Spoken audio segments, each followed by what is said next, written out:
То мечта на всяко едно дете. Малко мечтах да стана пожарникар. Един ден мечтата се сбъдна.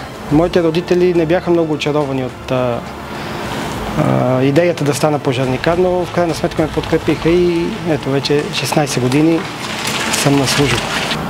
Не е имал до сега такъв момент да съжалявам, че съм станал пожарникар. Първият по-тежък случай, на който реагирахме, това беше в града, когато сгоря складовете на завод Бонай. Тогава ми беше най-големият първият тежък случай. След това имаше и други, но този е един от най-запомнящите се.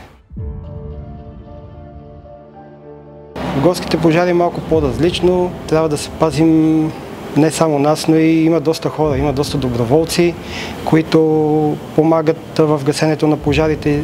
Трябва да ги пазим от падащи дървета, от огън, от техниката, която обикаля покрай тях, защото не всеки е научен, не всеки е минал курс. Има доста такива доброволци, които сами са решили да дойдат и не са подготвени.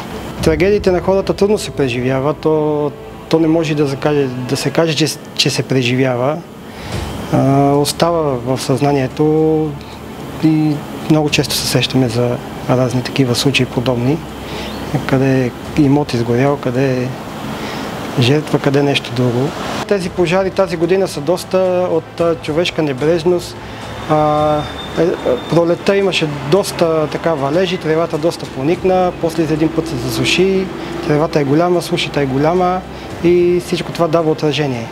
Изхвърляне на бутилки празни, изхвърляне на фасове, на огарки. Колективът ни е добър. Сплотен и добър колектив работим, което е най-важното.